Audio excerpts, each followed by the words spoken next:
Hello, this is an important lecture on the neutron-proton scattering.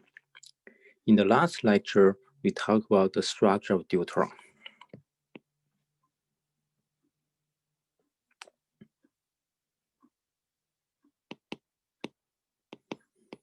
So deuteron is a neutron-proton system. So when we try to solve the neutron-proton system, then so we considered one particular solution, which is the bound state solution.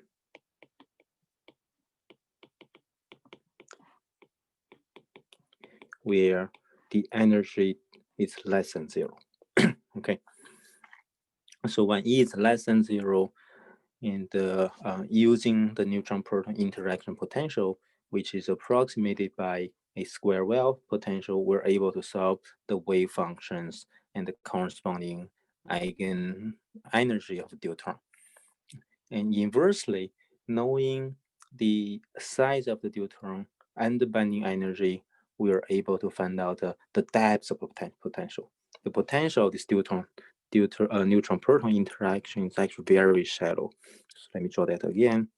So if we draw this three-dimensional potential, so V as a function of R, and to realize that this potential, the depth is called minus V naught, it's actually very shallow. It's only 35 MeV. Okay, and that is why there are no excited states for deuteron. No excited state. Okay, so there's only one state. So when we solve this neutron-proton bonding system, we found out there's only one bound state, and we can compute the binding energy. And so actually use binding energy to inversely compute the depth of potential. But in reality, it is really the depth of potential that determines the binding energy. Okay. So if you compare these solutions for the deuteron structure versus the hydrogen atom, in the case of hydrogen atom, the potential is very deep. It's proportional to 1 over R. So when R goes to 0, then the potential goes to very deep value. That's why for hydrogen, we have many excited states. But in the case of deuteron, we only have one excited state. And that's when neutrons and protons can band together and form a deuteron. Okay. So that is a quick review of the last lecture. Now, knowing this interact potential, the three-dimensional square wave potential with the depth of 35 MeV and with the size or the radius of the radius of a deuteron, then we can consider the other solution of this Schrodinger equation. So that is when E is more than 0. It's larger than 0. And this, so if it's larger than 0, then we're talking about a neutron which has an energy more than the maximum of potential. So in other words, the neutron is like right here, above the potential well. Then what happens is this neutron doesn't get bonded to the proton. Instead, they get scattered. So the situation is when we send the neutron towards a proton, and when the neutron and proton gets close to each other, in fact, they get close to within this range of R naught, then neutrons and protons can start to interact with each other. But because of the energy is positive, then the neutron does not get bonded to the proton. So instead, neutron gets scattered. So when it's larger than 0, we call the state of the solution the scattering state solution.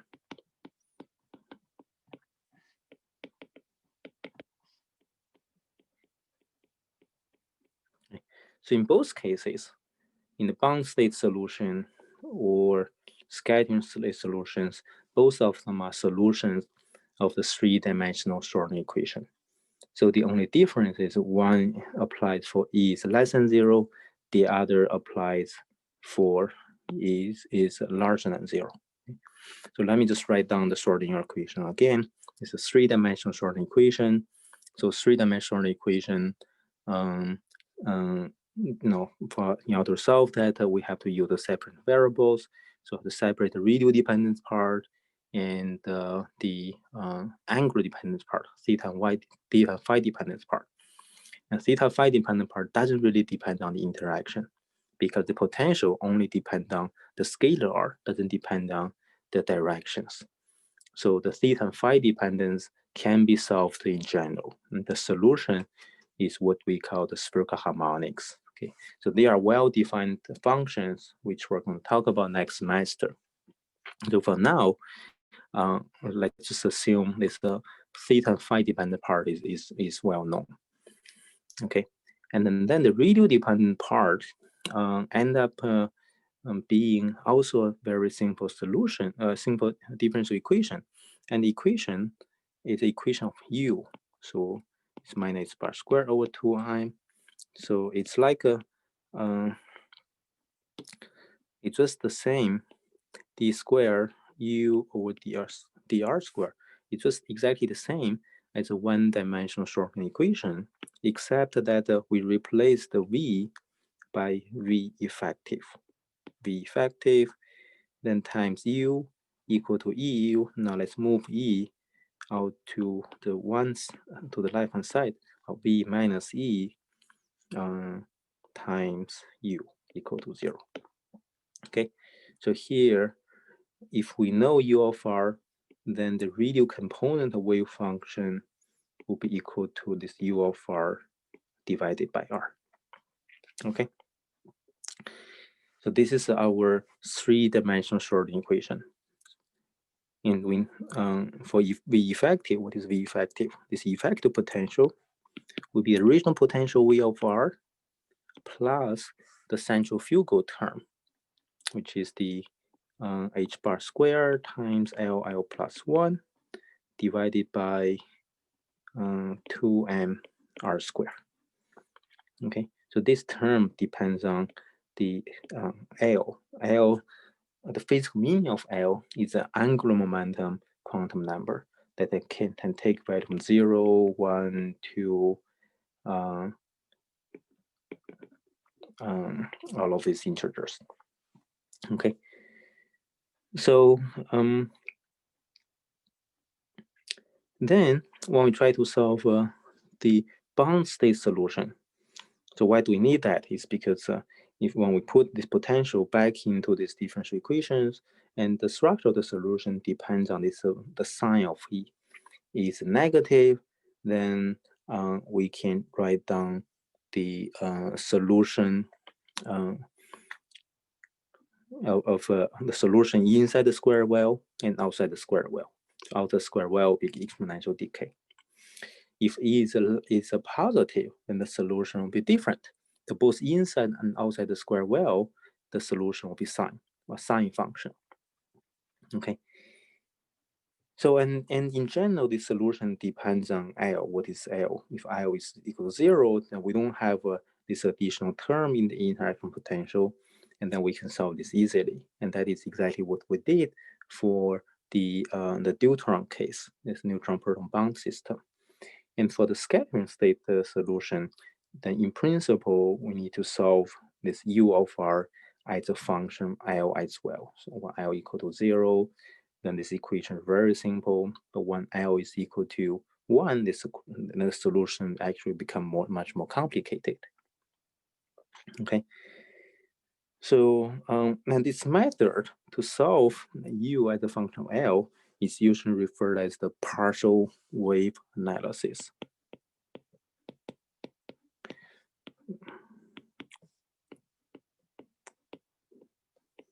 Partial wave analysis. In other words, the solution U as a function of R depend on L. Okay, it is doable, but slightly more complicated. It involves a special function. So which we're going to talk about the next semester. But for now, let's say, just like the case of the neutron-proton bond system, we only consider one term. We only consider term for L is equal to 0. So in that case, this effective potential is very simple. It's just the same as the V of R. So in general, this wave function, u of r, and later on divided by r, we get a capital R of r is a function of all different L. But it turns out that only the first few terms are important. So for higher order L, then this wave function becomes smaller and smaller. So the most important terms indeed is only the first term when L equal to 0. So that's why we can discuss about this without going into the details of the math, which will be postponed to the next semester. So for now, with all the knowledge we have, we're still able to solve this neutron-proton scheduling system. And now we only consider the L equal to 0 term.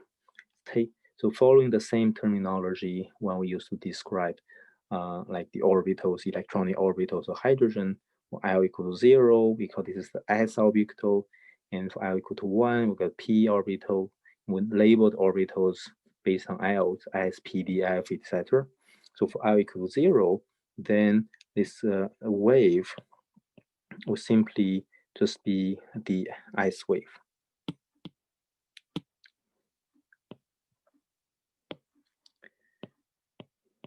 Okay, so equivalently, what does it really mean? So ice wave, so that means the incident wave doesn't really have an angular momentum term. So in other words, we are approximating the incoming wave as an ice wave.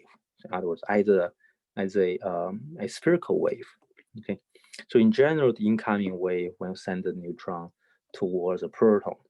Okay, and the wave will be a plane wave. So let's say in general, if this is the target proton, then we send neutrons in, the neutron coming in, and if the neutron comes from very far away, then the neutron can be considered as a plane wave.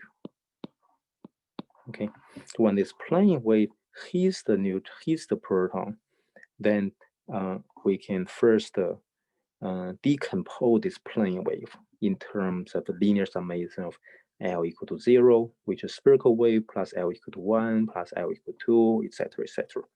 Okay. So now when we consider only the S wave, that essentially we are approximating this incoming wave also as a spherical wave. And that is perfectly okay if you think about that, because if n is very far away, that depends on wavelengths, and we can indeed approximate incoming wave by spherical wave. And that is a physical meaning why this ice wave approximation is correct. So the most important scattering indeed comes from this ice wave scattering process. Okay, so then we can follow this approximation, really solve the three-dimensional equation. So one L equal to 0, and the V effect with V, then the end up the Schrodinger equation we need to solve, it's just h minus h bar square over 2m d square u dr square, V effect equal to 0, then minus e u is equal to 0. Okay, then if we rearrange this equation a little bit, oh, sorry. So I think I'm moving too fast. Let's still write down this V effective. So only outside the square well, the V effective is 0. Okay, so let me write that down again.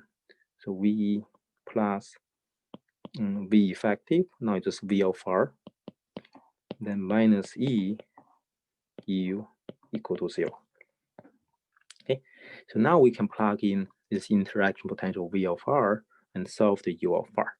And the procedure is almost exactly the same as the procedure we did in terms when we solve the deuteron model. So the only difference is now E, remember, E is a positive number. Okay, so no matter whether we're inside the square well potential or outside the square well potential, then the difference between V of r and E, is always more than V of r. Okay, so in other words, V of r minus C is always a negative number. Okay, so then the solution will always be a sine function, whether we are inside the square wave potential or less than R naught, or when R is larger than R naught outside the square wave potential, the solution is always a sine function. Okay, so let's write down that. So U of R, even if it's inside the square wave, we call the solution is sine KR, right? Sine KR.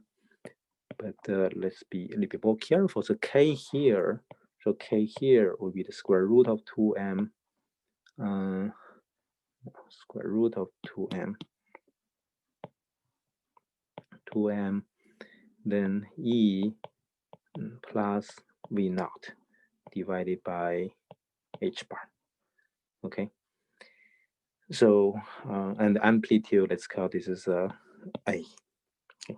And then outside the square wave, this is where things are slightly different from the dual term model. In the case of dual term model, the outside the square wave, we have exponential decay because of E is less than 0. Now E is more than 0. Then outside the square wave potential, we also have a sine cosine function. Let's call this as a B times sine KR plus C times cosine KR. Okay, so remember why in the first case we don't have the cosine term, because when R goes to 0, then it's U of R must be 0. Otherwise, the wave function will diverge.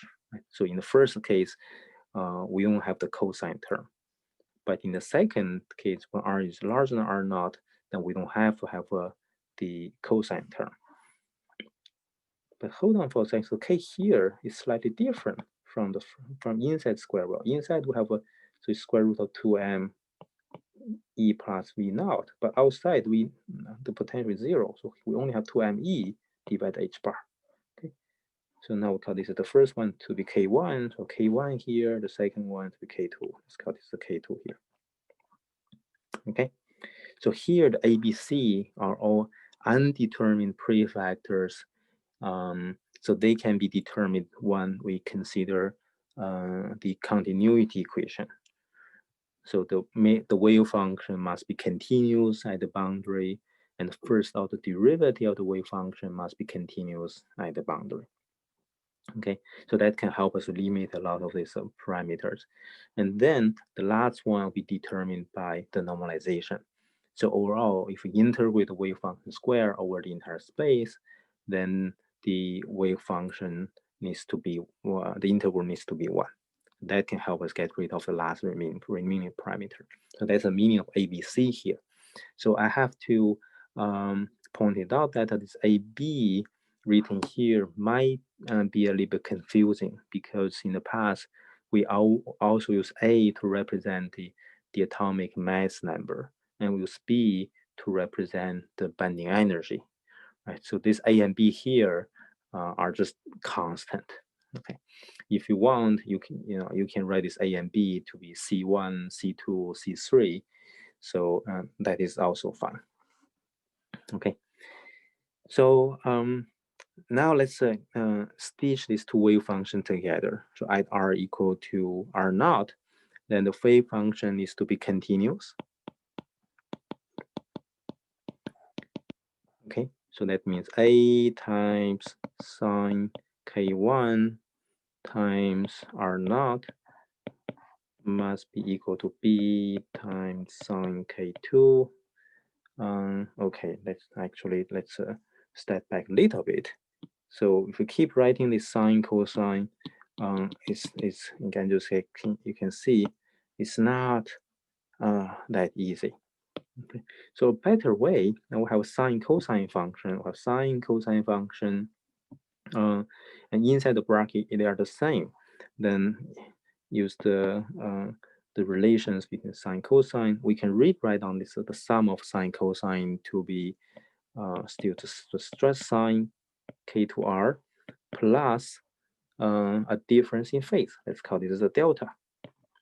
Okay, and prefactor might be slightly different. Let's call that prefect to be, let's call it to be D. Okay, it can be anything. So this is a common way when you learn the trigonometry, like how to combine the sum of sine cosine into just one sine function. Okay, and this delta can be determined from the value of B and C.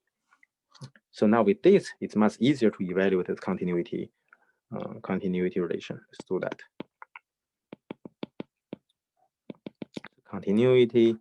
Now the first term is A times sine K1 times R naught, and then equals D times sine K2 R naught plus delta. Okay. And the second relation needed is the smoothness. So in other words, the derivative of the wave function also needs to be continuous. The derivative inside the square well, the sine derivative becomes cosine K1 R naught. Then we also factor out this K1. Okay. And outside the square well, okay, same thing. We have a D times K2. Sine becomes cosine K2 R naught plus delta. Okay. And if we combine the two, so these two must be satisfied. If you get rid of A and D, then this tells us that K1 times tangent K1 R naught must be equal to K2 times, so K2 times tangent K2 R naught plus delta. Okay, so this is a relation between what? Between K1, R naught. R naught is known, is the radius of the deuteron, then K2 and delta. Okay, so this is the equation of K1, K2, and delta. So what is K1, K2? Going back here, K1, K2 depends on the energy and the depth potential V naught. We know V naught. So K1, K2 basically only depend on the energy of the neutron E. So in other words, if you know the energy of the incident neutron, then with this relation, we can compute, we can solve delta. What is this delta value? Okay. So what is the physical meaning of this? So going back, slightly going back, then what is U of R? U of R is part of the solution. Okay, so U of R is part of the solution. Let me write it here. So U of R, if we know U of R, is going back here. If we know U of R, then we can solve the real wave function with capital R over R. Right? If U of R is, what is U of R? It's sine function. And sine function over R, so sine KR over KR, what is that? So that will be a spherical wave. Right? So this means if we have an incoming wave, then the scattered wave will also be a spherical wave. So the scattered wave, let me change a different color. So scattered wave is also a spherical wave. So the incoming wave, now we have approximated the incoming wave by a spherical wave. And scattered wave is also a spherical wave. The only difference between the two is the difference in delta, is the phase here.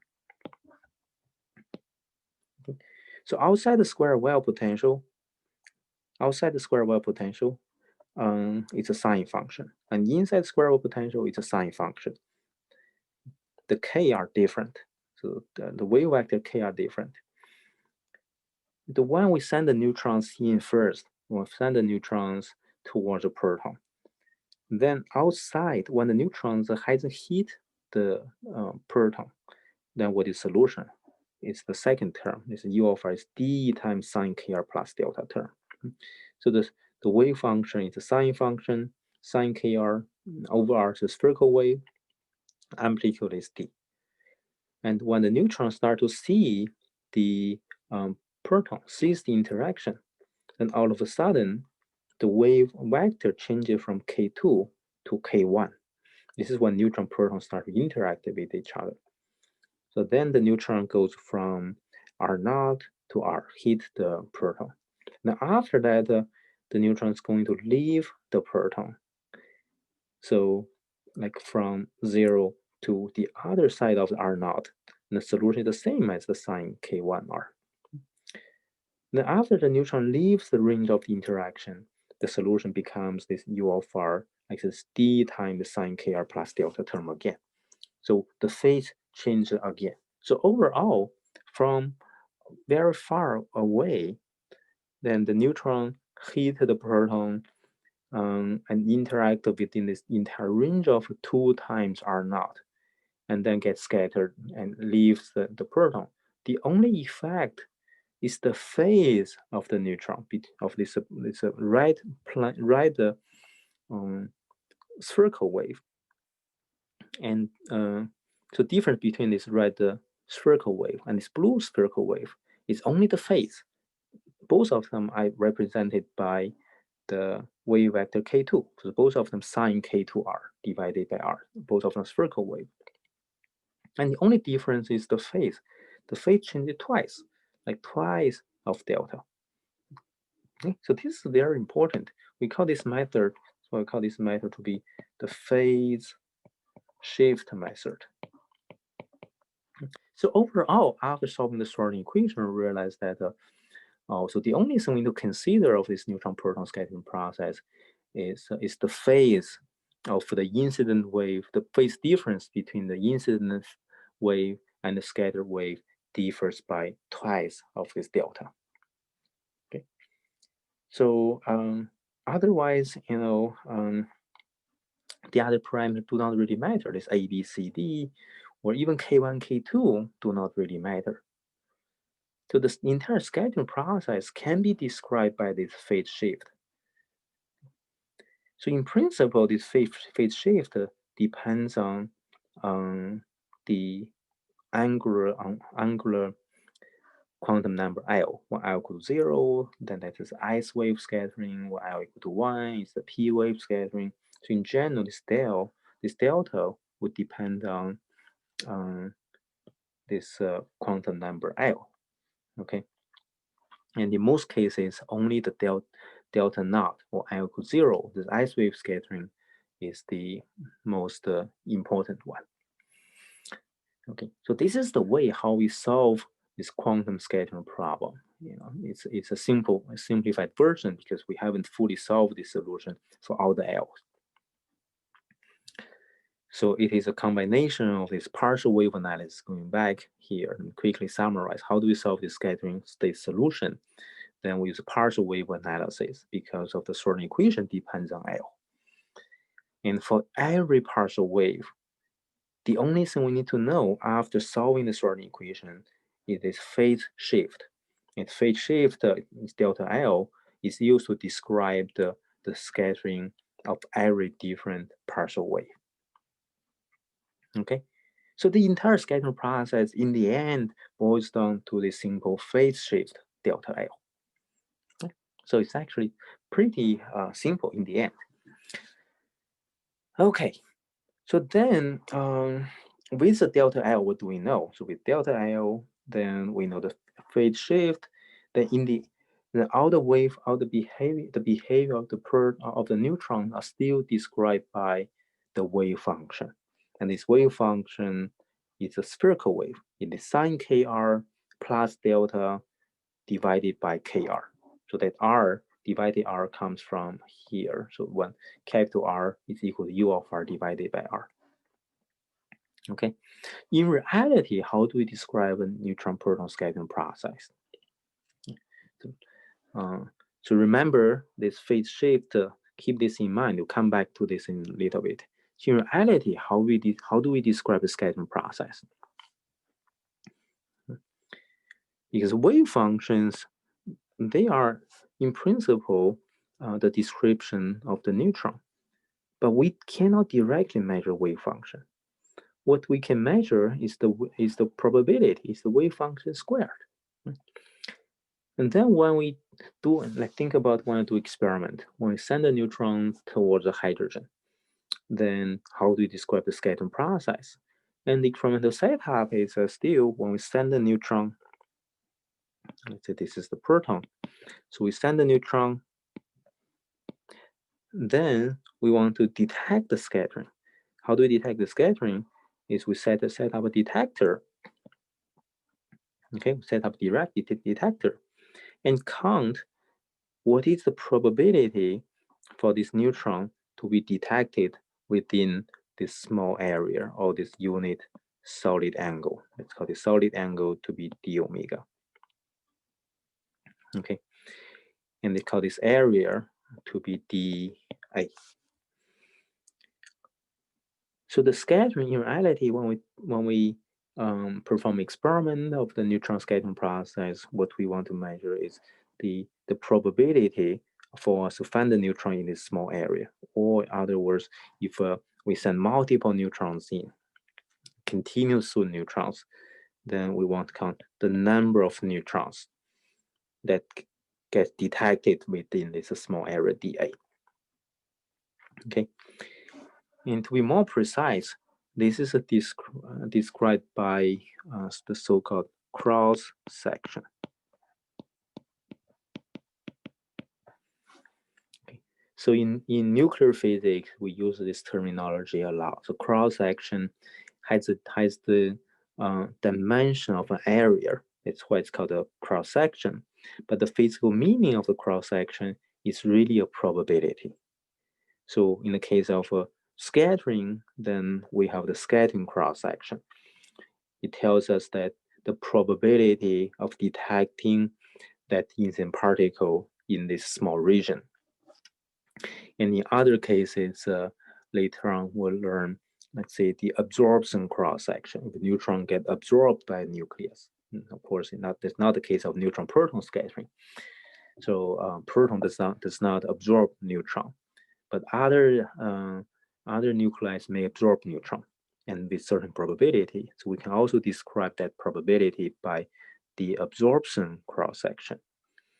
And or the neutron can react with the target. Then we can also have a reaction cross-section. So in nuclear physics, all these probabilities are represented by the cross-section. And the scattering cross-section is probably the easiest one to describe. So what is the scattering cross-section? The cross-section, we use sigma. We use sigma to represent the cross-section. Like in this case, in the scattering process, we define a scattering cross-section. Basically, the probability of detecting a neutron in certain scattering angle. And since we're concerned with the scattering within like one solid angle d omega, to the actual quantity we talk about all the time is a differential cross section. Okay, so it's written as d sigma. Okay, because it's a part of the total cross section sigma per unit solid angle d omega. Okay, and this is defined as basically how many number of neutrons, like I described here, the number of neutrons, dn, the number of neutrons, dn, per solid angle. How many neutrons can we detect within this solid angle d omega? Of course, that is proportional to the incident number of neutrons. We have more neutrons coming in, then we can detect more neutrons in the same dn. So this dn over d omega needs to be normalized by the incoming flux. So we normalize by 1 over ji. So ji is the incoming flux. Okay, so this ji is the incoming flux.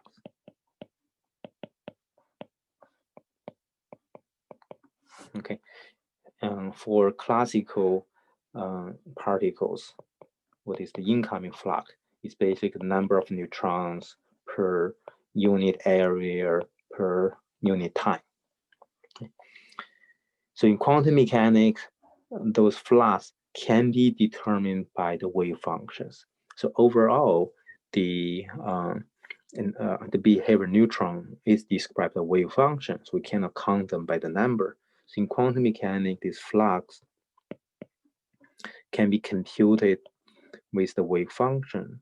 So this is something we haven't talked about yet. It's another missing piece in quantum mechanics. So we need to introduce next semester so that you can come back to this to compute this scattering problem. But for now, you can consider this is a small additional knowledge. So J is equal to h bar over m. Okay, so both of them are just constant. H bar is a reduced Planck constant, and m is the mass of the particle. And then times, so we need to take the complex conjugate of the wave function times the gradient of the wave function. Okay? And overall, if you do this, we can end up having an imagined number because wave function, have the wave function may have the imagined number I. Then we take the imaginary part, the imagined part of this value. Okay, so this is the way to compute the flux in quantum mechanics. But fortunately, we don't have to worry about that for now because of even the classical sense. Now we can easily compute the flux by the number of neutrons per unit time per unit area. Okay, so overall, the difference of the meaning of the physical meaning of difference cross section is given a unit incoming neutron. Okay, and what is the probability for us to detect the neutron within this solid angle d omega? Okay, pretty straightforward. So how do we compute that? If you want to know, I'll write it here again. So d sigma is d omega, normalized by incident flux, and dn over d omega, right? So how do we compute the number of neutrons within this solid the solid angle d omega? So that depends on the scattered wave, right? So incoming wave will describe by let's say psi I, and scattered wave is described by the psi s. And both of them can be solved using the Soden equation just above. So for each of them, for this psi I and psi s, then we can compute the flux Ji and Js. Ji and Js. So if I have the Js, and what is Dn? Dn would be the Js, the scattered wave flux, times the area dA, right? So what is dA? So dA would be, so dA is the area corresponding to the solid angle. So if the distance between P and this dA to be r, then this dA will be equal to, start again, Js will be r squared times d omega. Okay. So just think about it. The overall, if this covers the entire space, then d omega will become 4 pi. And 4 pi times r squared will be just the surface area of the sphere. Okay. And d omega cancels out. In reality, this is how we compute the scattering cross section, difference cross section. Okay. So Js times r squared normalized by the incoming neutron flux. And for both Jis and Ji can be computed from the wave function psi s and psi I, and psi s and psi I are right here. They are both sine functions, well, sine functions over r. So and the effects are only described by the phase shift delta. So with a little bit calculation, which we're not going to show, you can see for the partial wave, with the partial wave approximation, And so this is just equal to d sigma over d omega. It's just equal to sine delta 0 or delta naught over k squared, absolute value squared. Okay. So because all the scattering process can be described by the phase shift delta, and it's not surprising this differential cross section is only depends on this phase shift delta naught. Okay. And as you can see here, k is the wave vector of the incoming neutron, and delta naught is determined by this energy E and the feature of potential. It's also constant. So overall, this is just a constant. So differential cross section for this neutron proton scattering is a constant. So in other words, in the scattered neutron indeed is described by a spherical wave. And you can find out the neutron with equal probability at any solid angle. Okay. No matter it's in the forward direction or backward direction, then you can detect the neutron with the equal probability. So this turned out to be very, very important for many of the discussions later in this semester. So the way we think about the neutron-proton scattering is not like a classical scattering. In the case of classical scattering, you have two particles, you shoot one particle towards another. And then the path or the trajectory of the scattered particle is fixed. That only depends on the tiny difference between the distance between the incoming particle and the target.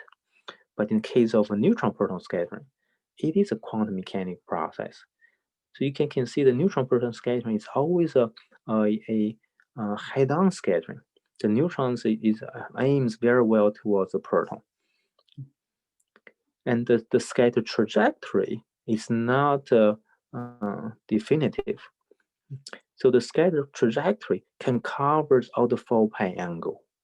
And for every angle, the probability is equal. So in terms of wave function approach, is we have incoming wave, which is a plane wave. But the most important component of plane wave is the spherical wave. And after neutron gets scattered by the proton, it completely changes to a spherical wave. It's kind of like the proton becomes the source. Then it irradiates the wave from that center. So the scattered neutron is described by this spherical wave with centers at the proton. Okay. So and the probability to be able to find that neutron from every solid angle is the same. And that is a quantum mechanical effect. It has nothing to do with whether you're aiming the neutrons precisely towards the proton or not. Okay. And this will have huge consequence in the scattering process we're going to describe very soon. Okay. So I admit that we ignored some details here. One of them is we did not talk about this angular momentum quantum number dependence L. So that is not important for now because the first term, L equal to 0 term, is the most important part. So, and oftentimes L equal to 0 term is enough. That's why here this differential cross section only depends on this one phase shift delta naught. Otherwise, you can see the other terms here. We're gonna have the dependence on delta 1, delta 2, all the others as well, but they are much, much smaller than this delta naught. Okay. And the second missing piece is how do we compute this flux using the wave function? So it is psi star times del psi and take the imagined part. So those are the details of quantum mechanics we're gonna spend more time on next semester. And the reason we want to leave them for next semester is because we want to understand this interaction radiation is matter part, and also give you the motivation to see why quantum mechanics is important. Then we can get into the details of quantum mechanics. Okay, So the bottom line, the important result you need to remember is this differential cross section. So d omega, d sigma over d omega, this differential cross section is just a constant, right? So this constant, oftentimes we call this is a square, where a is equal to minus sine delta naught over k. And this minus sign is just a convention. Okay, so later on we can talk about a little bit about the meaning of this sign of A. It's a positive or negative. In short, they represent whether these two particles can bond together. Okay, if they can bond together, then A is a positive number. If A is a negative number, then they don't bond together. Like in this case, it's an talking scattering process, then they don't bond together, have a negative A. Okay, and this A is so-called scattering length, neutron scattering length.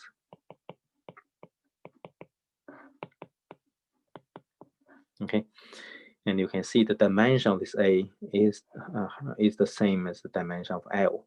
It's sine delta naught, which is the phase, no dimension, over K. K is a wave vector, is 1 over the length.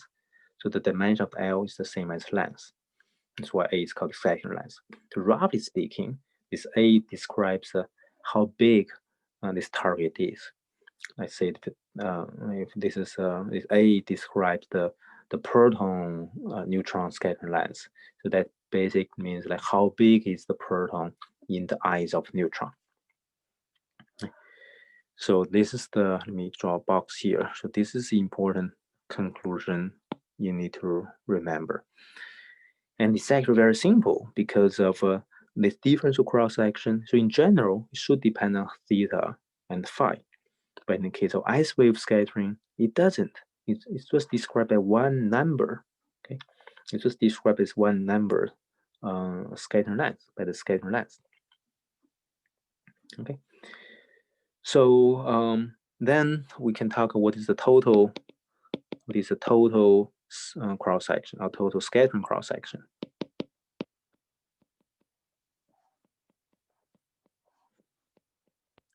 Total cross section is written as sigma.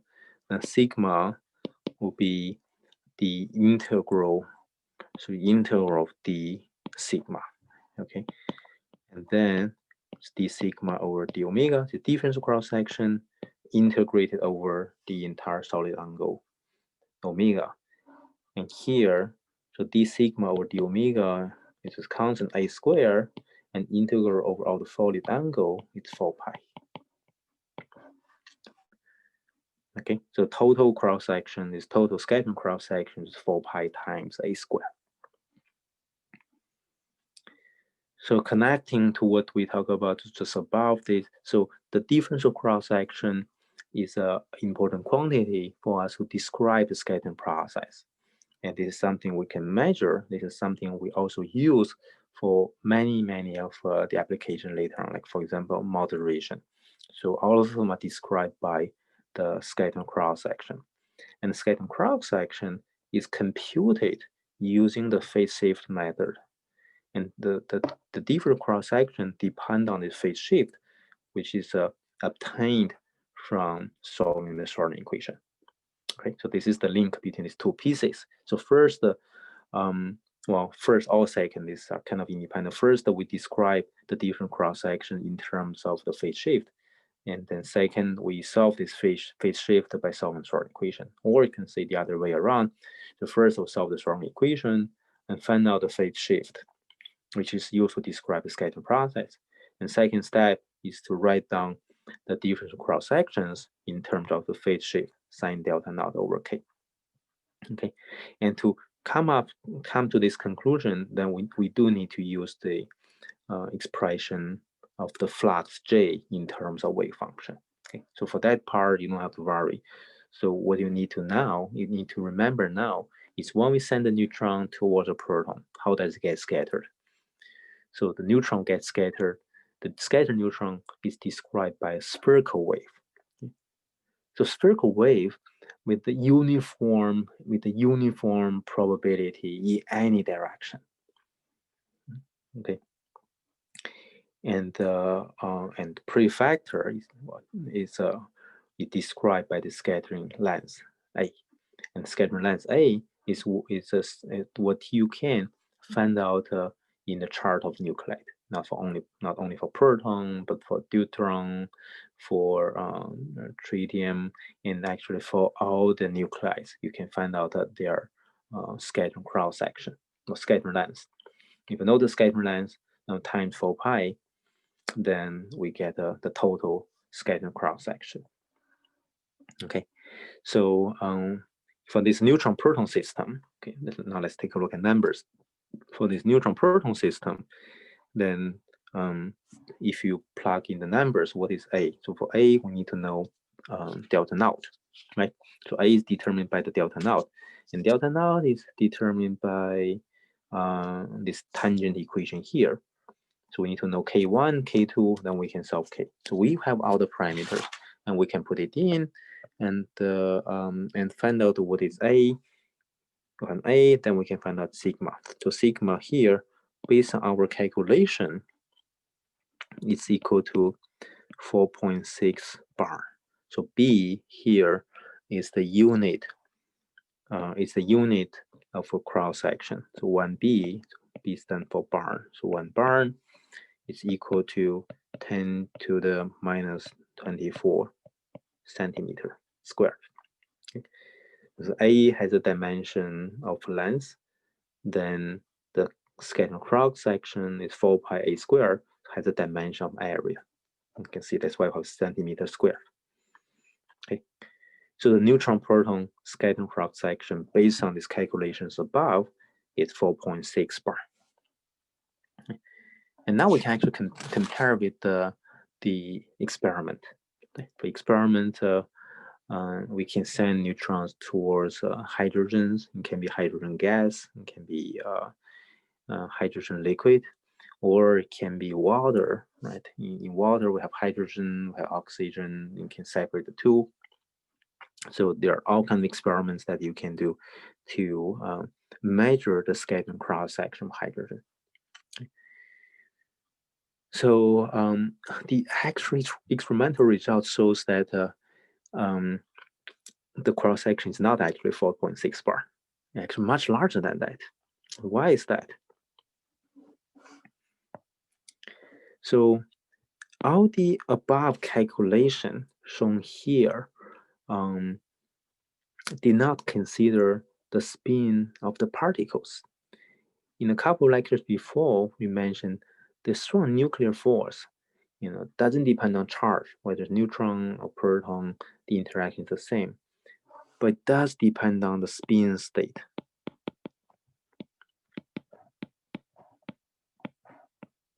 Okay, so the spin dependence in non-relativistic quantum mechanics is just an add-on.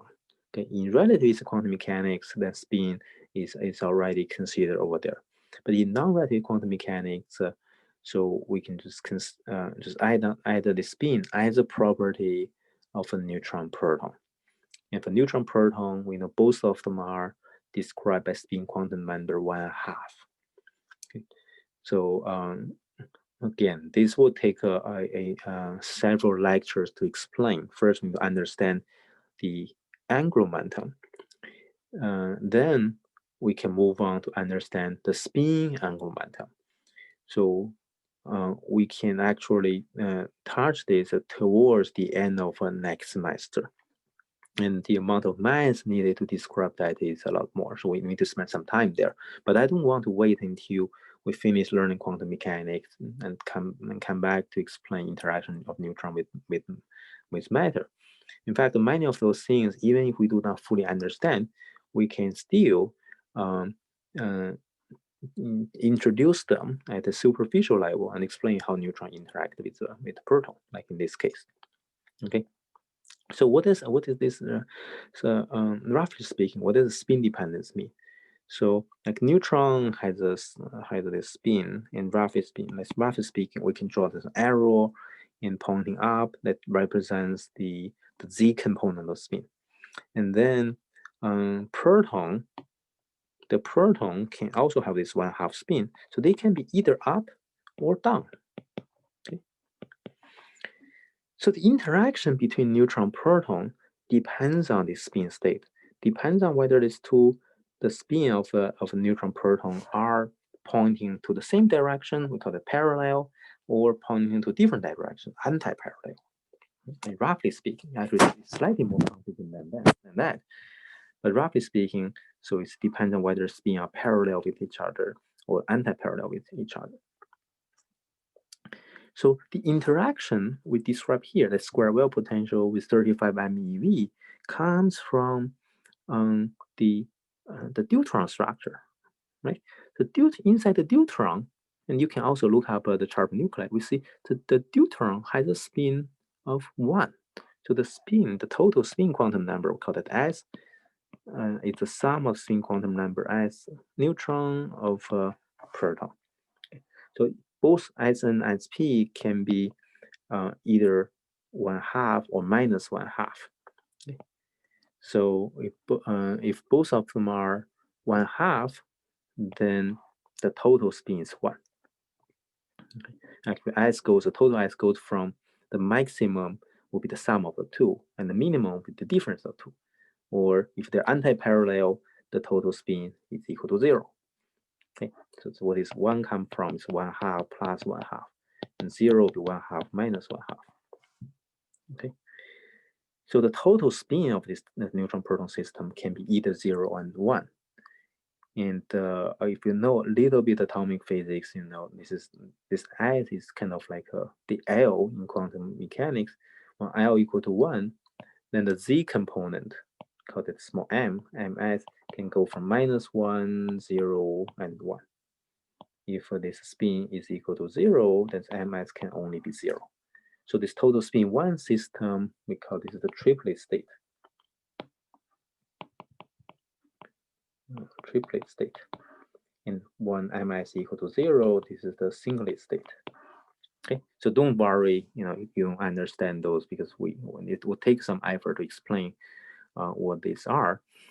So, but the bottom line is the neutron-proton interaction depends on a spin state. So previously, we only consider one of them, which actually is this triplet state, when this neutron and proton spins are aligned with each other, and that is indeed the case of a deuteron. So the total scattering cross section would be, like 3/4 of probability comes from the triplet state cross section, and 1/4 of them comes from the singlet state cross section. Okay, and this 4.6 bar is exactly the triplet state scattering cross section. So when these spins of the neutron protons are aligned with parallel with each other. Okay, so then if they are not parallel with each other, sigma s could have a very different number. In fact, it's equal to 67.8 bar. Okay. So put these two together, and going back, you can put the total sigma, and now it's 20.4 bar. Now it exactly agrees with the experimental measurements. Okay, so the total scattering cross section for proton is 20.4 bar. But the 20.4 bar comes from two kinds of scattering. One is when this neutron proton are parallel. The second is when this neutron proton are anti-parallel. And then with these two components together, we know the total scattering length is 20.4 bar. Okay, and in terms of A, so for the triplet state, it's AT. This 4.6 divided by 4 pi, take the square root. This is 6.1 Fermi. And for the singlet state, this is minus 23.2 Fermi. Okay. So the last thing I want to mention is what is the meaning. Oh, the typo here. This is AS. Scattering length. A is the scattering length. So last thing I want to mention is the mean of the sign of A. the sign of this A. So first, let's consider the triplet state. So in fact, we have already drawn the solutions before. In the case of deuteron, so inside the square well, we have a sine function. And outside the square well, we have exponential decay. And the reason we have a bound state is because of this small turnover. There's a maximum probability inside the square well potential. That's why neutron protons can band together. So this is the triplet state.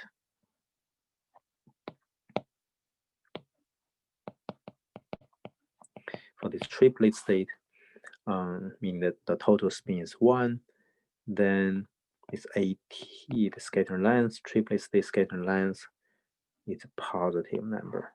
The positive number means these two particles can band together. So on the other hand, for the singlet state, we do not have this turnover. Okay, so we do not have this turnover. Okay. So the neutrons and protons cannot be banded together. A is less than 0. So no bound state. Okay. So going back here, what does singlet mean for the neutron proton system? So that means the neutron protons are anti-parallel. If the spins are anti-parallel, then the neutron protons cannot be bound together and form a compound nucleus. Only when they're parallel, then they can be bound together. And that is why the spin of the deuteron is 1. It's not 1/2, it's 2 1/2 added together. The spin of deuteron is 1. So that's why this A, the sign of A really represents whether these two particles can be bonded together or not. In terms of a scattering cross-section, then the sign of A doesn't really matter because that only depends on this A square, 4 pi A square. Okay. So that is the, I think the last item that I want to talk about in terms of neutron proton scattering. So very quick review. What have we learned this lecture? This is a very important lecture, contains a lot of information, and we are also going to use this information to talk about how neutrons interact with matter. So very briefly, making use of the neutron-proton interact potential, we're able to solve the wave function inside the square well and outside the square well.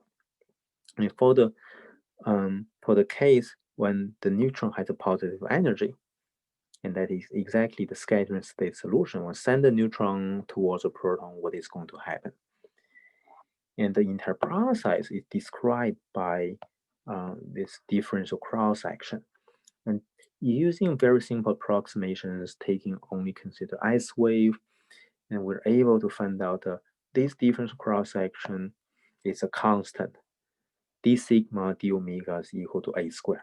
And A is the so-called neutron scattering length, and that is determined by the phase shift, which can be computed from the quantum mechanics. Okay.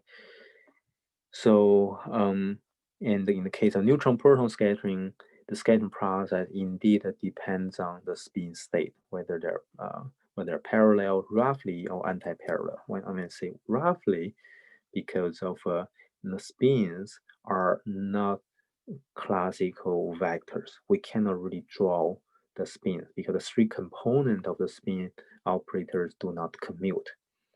So the Einstein principle already tells that we cannot determine all the 3 components of the spin at the same time. We can only determine the total magnitude of the spin in one direction because it's a z direction. Okay, and then when we add spins together, because both of them are not vectors, so vectors, we know how to add them together. Just add all the x, y, z components separately. But for spins, since they're not vectors, we have to introduce new ways to add these two spins together. And that is slightly more complicated and really will take some time to explain. That's why we'll leave them to the next semester. In the case of triplet state, we roughly say they're parallel because when the mi is equal to 1 or magnitude 1, indeed the z components aligns with each other. But we also have mi is equal to 0 term. In that case, they are still anti-parallel.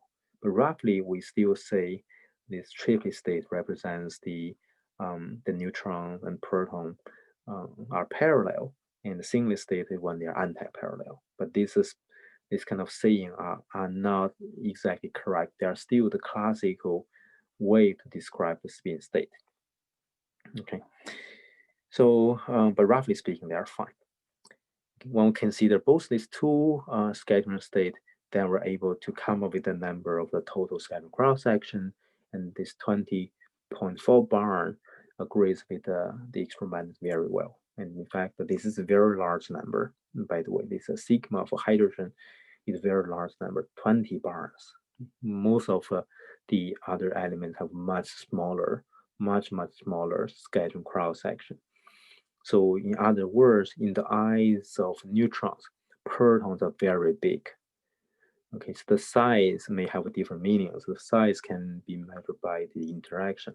If we use neutrons to measure the size of a proton, and they are very big. Okay, so and that is why we use Wilder for many things, like for moderation, for example, because of neutron has or hydrogen has a very large cross section to neutrons. Okay, so that is all for this lecture.